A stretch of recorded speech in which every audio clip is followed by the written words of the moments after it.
Let's wait for 5 minutes.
Okay, so we can start now.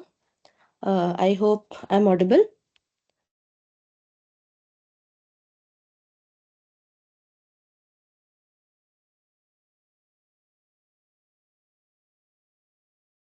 Okay, so today we'll be looking at some problem related to reflexive spaces, separable spaces, weak star topology and all.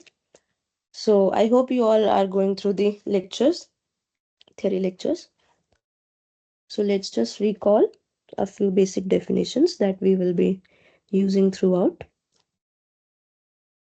So if V is a Banach space,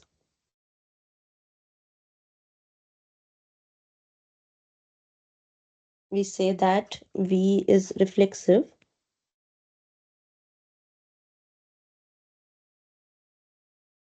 if the map J from V to V star star, where J of X is nothing but the evaluation map at X, is isometric isomorphism, mainly whenever it is onto. Is an isometric isomorphism. In that case, we call V to be a reflexive space. Next comes the separable. V is said to be separable. Nidhi, can you remind us the meaning of isomorphism? Isometric is the norms will be same, right? Isomorphism 1 1 onto, One on two. Okay. or we can say just bijective.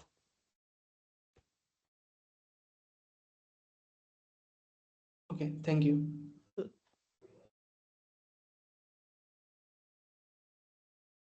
Then we call V separable, is said to be separable if and only if it has a countable dense subset.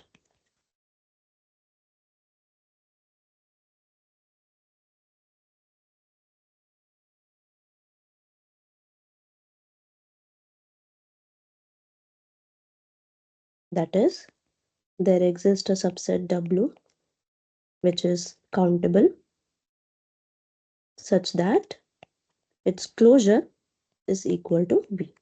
In that case, we say that V is separable. Next comes the weak star topology. Firstly, weak star topology is defined on the dual space. So weak star topology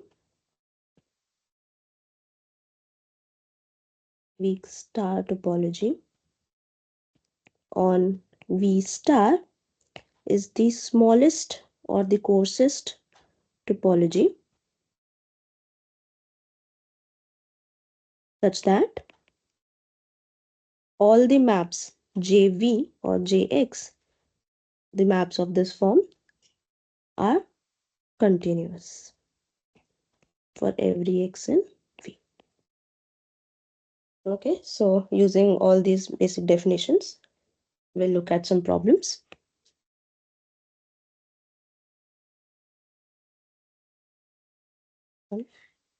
Let B naught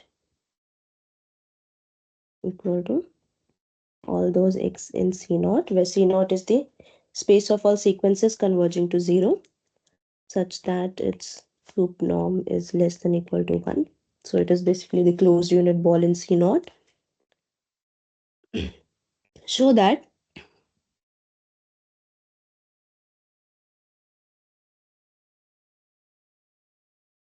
B naught is closed in L infinity. By closed, I mean closed in norm topology. Then we need to show that it is closed in weak topology as well.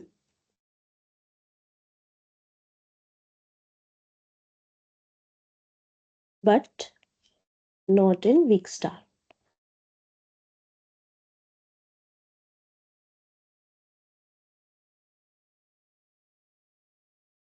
So weak star closed in L infinity means we consider L infinity to be L1 star.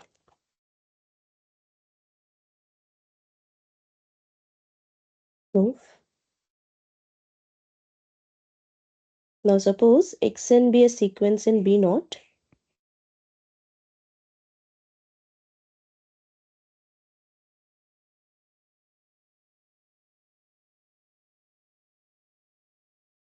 Such that firstly we'll show that it is closed in norm topology. So we'll consider that it converges strongly. Thus that it converges strongly to some x naught in L infinity. Now if this x naught belongs to B naught as well, in that case we'll get that B naught is closed in norm topology. So we claim that x naught belongs to B naught. 1 second, I'll come back in 2 minutes.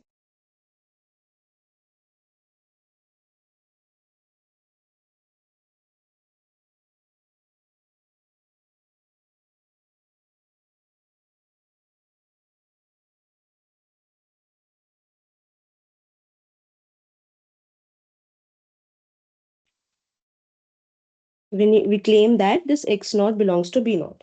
That means this x naught is a sequence converging to 0 and its sup norm is less than equal to 1. So now since xn converges strongly to x naught in L infinity, this implies for epsilon positive there exists a natural number n naught such that norm xn minus x naught is less than epsilon by 2 for every n greater than equal to n naught. Just the definition of limit. Now this implies the sup norm x naught infinity. I can write it as x naught minus xn naught plus xn naught. This is less than equal to x naught minus xn naught plus xn naught.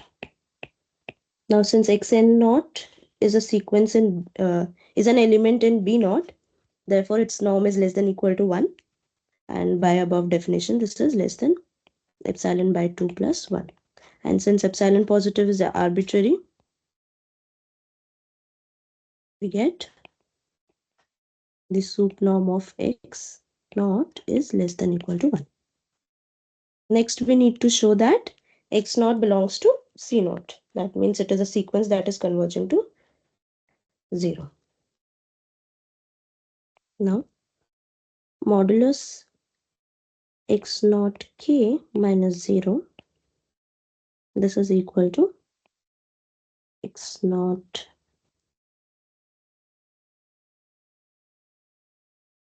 k minus xn naught k plus xn naught k. Now this is less than equal to mod xn naught k plus mod x naught k minus xn naught k, which is less than equal to mod xn naught k minus 0 plus sup norm x naught minus xn naught. Now this term is less than epsilon by 2 by first, and we can make this term as less than epsilon by 2 because xn naught uh, xn naught is a sequence in xn naught is an element in c naught, so eventually it is also converging to 0. So I can write this less than epsilon by 2 plus epsilon by 2 for every k greater than equal to some other n bar, where this n bar depends on the sequence xn naught. Since xn naught k tends to 0 as k tends to infinity, this implies for epsilon positive there exists some n bar in n such that mod x n naught k minus 0 less than epsilon for all k greater than equal to n bar. Now this is equal to epsilon for all k greater than equal to n bar, and this by definition of limit this gives us limit k tending to infinity x naught k is 0. That means x naught belongs to c naught and sup norm of x naught is less than equal to 1.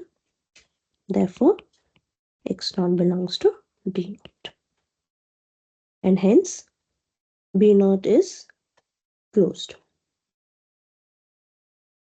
closed under norm topology.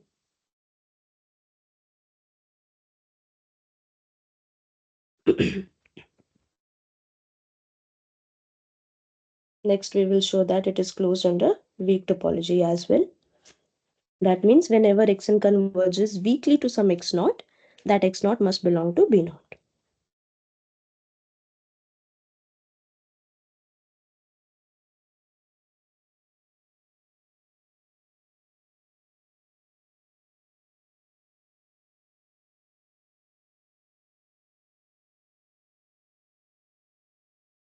Let xn converges weakly to x naught in L infinity. We claim that. Now suppose x naught belongs to b naught, then clearly we are done.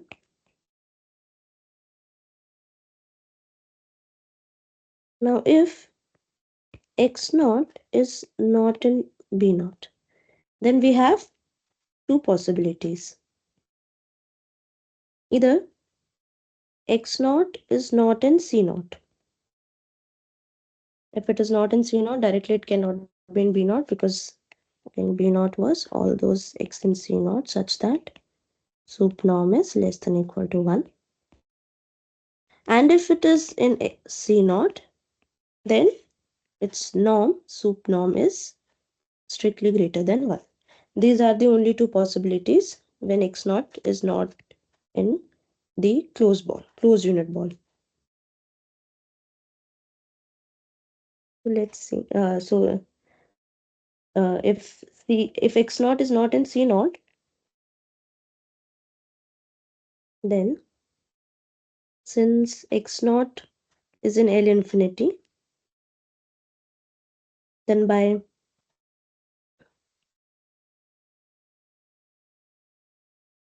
Van Banach theorem, we can find a functional f in L infinity star with norm f equals to 1, f x naught is equal to sup norm of x naught, and f restricted to c naught is 0.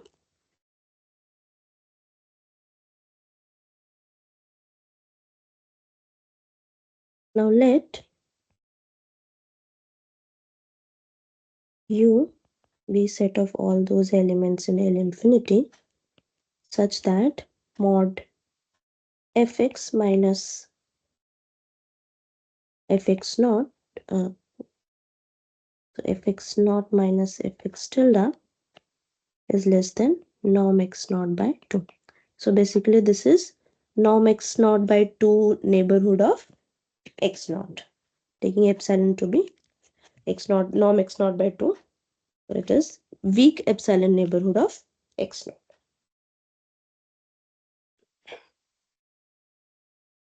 Now, since for every x in B naught, mod fx naught minus fx, this will be equal to fx naught, because whenever x is in B naught, it is in C naught, and f restricted to C naught is equal to 0. And this is equal to, fx is equal to sup norm of x naught, which is obviously greater than its half.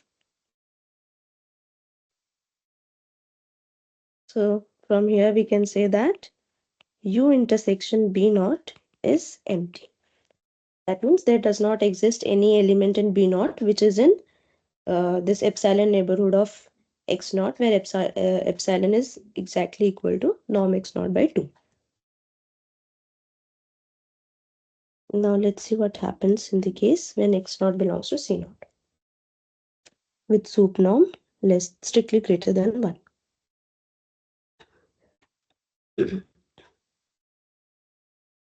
Now since B naught is convex,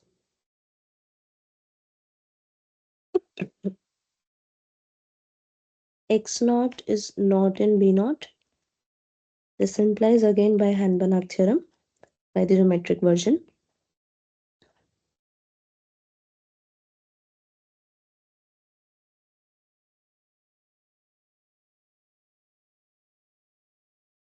there exists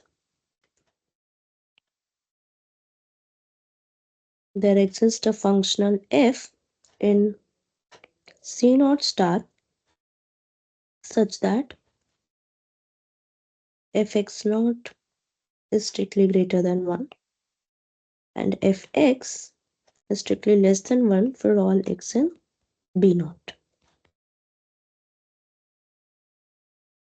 Let f tilde be its Hand-Banach extension on L infinity. Now again we'll find a neighborhood. Let U be all those x tilde in L infinity such that f tilde x tilde minus f tilde x naught, this is strictly less than fx naught minus 1 by 2. Again, this is a weak neighborhood of x naught.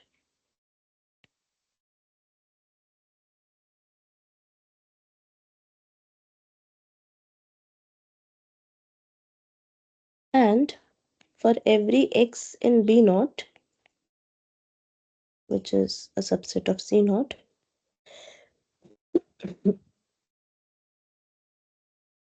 f tilde x is equal to fx, which is strictly less than 1, because x is in B naught. So this implies mod f tilde x minus f tilde x naught. This is equal to fx naught minus f tilde x naught, f tilde x, because fx naught is strictly greater than 1, which is strictly greater than fx for every x in b naught, and this is equal to f tilde x. Now this is strictly greater than fx naught minus 1, because again f tilde x is strictly less than 1, which is again greater than, it's half because positive. This implies x does not belongs to U, and hence again U intersection B naught is empty. So in both the cases, we can find a neighborhood, a weak neighborhood of x naught such that U intersection B naught is empty. This implies whenever x naught is in L infinity minus B naught, there exists a weak neighborhood U of x naught such that U intersection B naught is empty.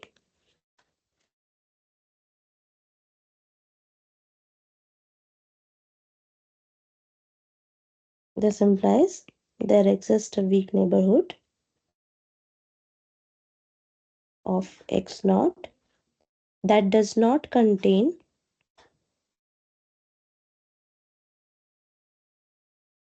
any element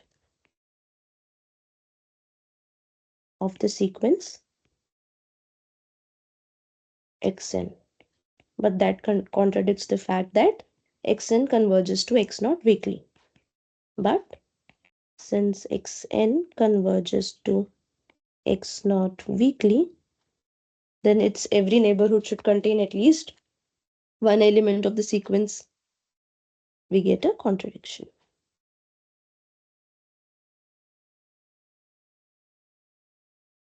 Hence,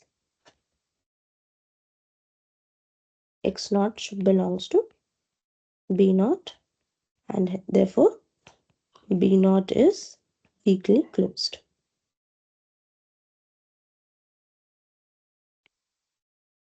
Basically, we have shown that if x naught is not in b naught, we can find a neighborhood which is kind of, we have shown that x naught eventually turns out to be isolated point. So in that would contradict the fact that we have still have weak convergence.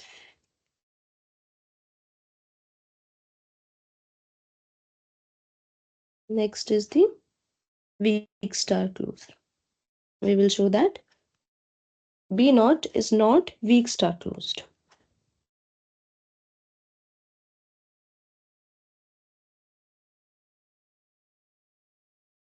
B naught is not weak star closed.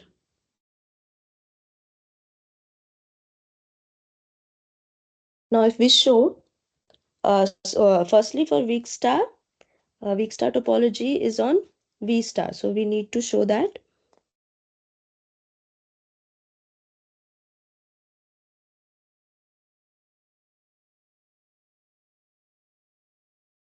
B naught is not weak star closed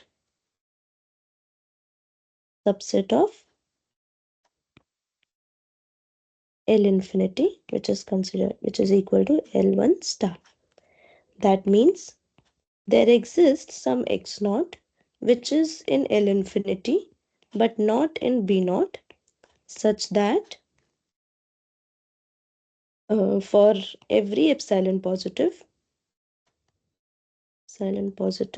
its its weak star epsilon naught neighborhood contains an element of B naught. If its every weak star neighborhood will contain an element of B naught, it will become a limit point, or we can say it will become an element of the closure of B naught, which is not in B naught, and hence B naught is not closed. So for every epsilon positive, there exists a